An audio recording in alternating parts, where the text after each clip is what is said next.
Hello everyone.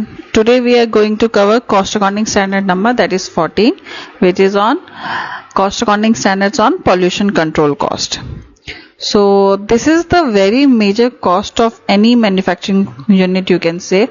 Why? Because factories and manufacturing units, whatever they will produce the products in that, they will also produce waste along with that production of product. That means if you're producing or manufacturing any kind of product, it's definitely going to produce along with that product the waste will definitely going to produce along with the production of product.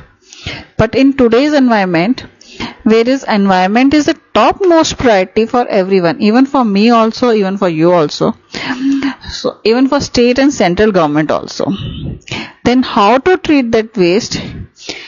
If you will not do that, what will be the impact of that on our nature, that is on our water, air, soil? These are soil pollutions which is due to manufacture of the product. So in today's time, problem related to pollution has been increased at an extreme level. Hence, every businessman, every organization has to spend a lot on pollution control cost. Businessman can spend his money by taking some steps or concrete steps to demolish pollution from its environment, like water, air, soil pollution. And as per act also, or with like government laws, certain laws, every businessman has to mandatory required to eliminate the pollution or to take some active steps to control pollution which is being added in the organization in an effective manner. So how to control all these?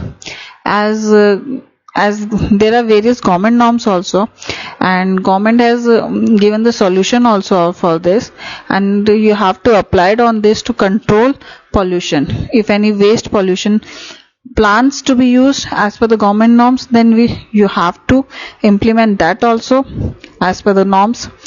So now question arises, what is the treatment of cost and how to allocate this cost in a financial statement, and when should we allocate this cost in a financial statement? What is the right time to recognize this cost, and how should we absorb the cost over the units or products? So getting my point? So all these are the questions. What is the right time to recognize this cost, and how should we absorb the cost over the units over? So this cost, so we're going to discuss in this cost accounting standard number 14 in details. So moving further, these are the objectives and scopes. So these are the important definitions I have just mentioned here for you guys. You can just go through with them, because these are the very simple definitions you have already studied in your 11th and 12th classes also.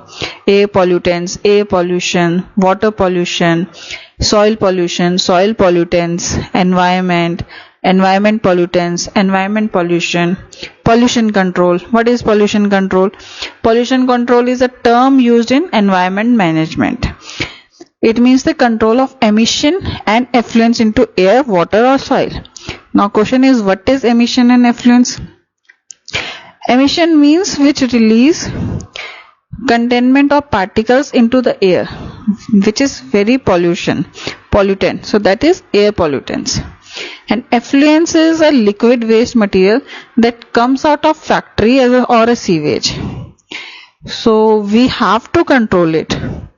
If you are doing any activity or manufacturing of goods through which there is a chance of emission or effluence to generate, so to counter that, we should use any kind of practices should be used, or any measure should be taken from which pollution will be in control, or it can be generated due to preventive measures. But as per you all we know, but in practically life also it cannot be stopped. But yes, we can minimize or reduce it. How? By using it through alternate practices also, with as per the government norms or as per our industry's norm, whatever it's applicable, we have to use that. So finance cost cost incurred by an enterprise in connection with the borrowing of funds. So this will include interest and commitment charges on bank borrowing. So two things are included in it, that is first interest and second one is commitment charges. These are the two things which are added to compute the interest and finance charges. So other short-term and long-term borrowing, amortization of discounts or premium related to borrowing. It says while issuing debentures, you can say, if you issue debenture on discount, then you are permitted to charge the discount on the term of the debentures in equal portion. So this should be included in cost sheet. No, it should not be included in cost sheet. Amortization of auxiliary costs incurred in connection with arrangement of borrowing. It says that, for example, we can say processing fee, charge of loan. So bank charges is a good amount of processing charges along with loan processing. That is our auxiliary services. They are again classified as interest and finance charges. It says finance charges is respect of finance lease and other similar arrangements. So as already we have discussed in administrative overhead, you reminded if in cost accounting standard, administrative overhead on finance lease that contain two portions, principal and interest. So in this we are talking about interest portion. So interest portion will be included in a cost sheet. Exchange differences arising from foreign currency borrowing to the extent that is regarded as adjustment to the interest cost. The term finance cost and borrowing cost are used interchangeably. So this is saying if you are borrowing currency and due to currency fluctuation you need to pay less or extra amount. For example, you can say when you buy the sum at an exchange of 60 rupees and will repay the loan, then the exchange rate you can say it rise to 70. So this differential fraction of rupees 10 of each unit should be considered as interest and finance charges and should be excluded while computing as interest and finance charges. And it should be excluded while computing any cost when it is added in our cost sheet. So this is the interest and finance charges. Imputed cost you have already known, normal capacity, production overhead, standard cost. So these are the definitions. So majorly overall you can say these three areas which impacted the nature of pollution. Which three areas? Area, air, water, soil. So pollution control is in which control. So pollution control cost is where control these three major natures by taking alternate practice by building new plants, any material, any machines that will be required for prevention. All cost should be as considered as pollution control cost. So principles of measurement. Moving further, it says how to calculate the pollution control and how to measure. Pollution control cost shall be aggregate of direct and indirect costs related to pollution control activity. Any cost related to any activity includes all direct and indirect costs will be included in pollution control cost. Further it says cost of pollution control which are internal to the entity should be accounted for when incurred. They should be measured at historical cost of resource consumed. So this says cost incurred will be his own expenses if it is accounted internally into an entity. If you are having an equipment or machine and that is used in pollution control activity, then the cost will be measured at historical cost, at the past cost that is actually occurred on that machine. Next point, future remedies or disposable costs which are expected to be incurred with reasonable certainty and shall be estimated. It says that if there is any activity is performing in which disposable waste product will incur and you know in future you have to take action or remedy to dispose of that waste because of there is no disturbance in air, water and land. If you can identify that will reasonable certainty, then how will it cost me, how it will cost me to identify the disposable of that waste. This point is telling us that it will not form part of pollution control cost. Let's understand with an example also. After 3 years, the waste which you are not collecting in your production process will need to be disposed of after doing certain treatment in it, and that treatment will cost you to be say 10 lakhs, but not now. That is after 3 years. Every year you are accumulating the waste, and every year you are keeping in your factory, and in once you are disposing it after 3 years from your factory, and you know that you have to do because law requires to do and it is mandatory. So this is an example of future remediation cost. You can say, what should we do with this case? You know, after 3 years 10 lakh cost will be incurred. Cost should be estimated and accounted based on the quantum of pollution generated in each period and associate cost of remediation or disposal of cost. So each period, like if you are collecting the waste, say 4 ton in a 3 years, then you have to allocate that on the basis as per the ton proportionally. Say in first year you can say 2 tons you have collected, second year 1 ton, third year 1 ton. So all 4 tons you have collected in 3 years. Then you have to proportion or calculate will be as per the ton and proportion accordingly.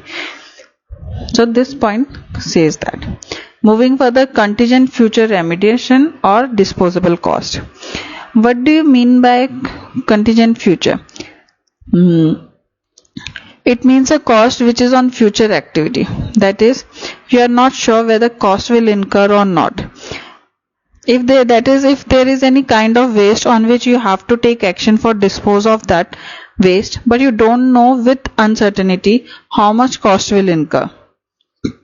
That is called a contingent future. And that is, we know expenses will incur also, but you don't know how much. So point says it shall not be treated as cost until the incidence of such cost become reasonably certain and can be measured. So it says that until there is no uncertainty what action should be taken and you cannot measure the cost accordingly, till then we cannot take it in a pollution control cost. So moving further, cost of in-house pollution control activity. So if the activity is performing within the house, then the pollution control activity will include cost of material, consumable, store, space, manpower, equipment, usage, utility and other resources used in such activity. If cost of pollution control activity performed by the contractor, outside contractor, but in our premises, then it will include charges payable to the contractor, cost of material, consumable, store, spares, manpower, equipment and all the things. If the job is carried by the contractor at his own premises, then the simple it is at determine at invoice or agreed prices, include all GST, duties and taxes and other expenditure. They to net off if any the discount is there, tax and duties if ITC is available on that. Then that is the cost of shall include the cost of other resources provided to contractor. If the cost of pollution control job carried by outside the contractor, it shall include made by the contractor, cost of own material, consumable, stores, space, manpower, equipment, utility and other costs used in such job. So each type of pollution control, water, air, air shall be treated as distinct activity.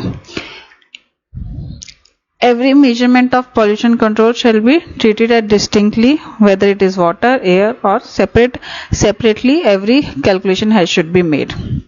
Finance cost should not be part, imputed cost should not be part, price variance, if there is reasonable basis then it should be part, if there is abnormal reason it should be excluded, subsidy and all the things, any pollution control, fines and penalties, credit recovery, research, all we have discussed in earlier cost accounting standard thoroughly in earlier also. So this is the assignment of cost. It is also governed by two principles: the first, economical and feasible manner; second, cause and effect analysis and benefit received by you or us. These are the two guiding principles for assignment of cost, which are similar in every cost accounting standards. All our presentations are same. Disclosure, I think this is going to be by heart with all you guys. You have just remind all the things, just go read all the things easily and you will grab it. And so this is the cost accounting standard number 14. We'll going to meet you soon and with another video that is on cost accounting standard 15. Guys, I hope you are liking my videos. Please like and subscribe my videos and to boost me up for future upcoming videos also. Till then, bye.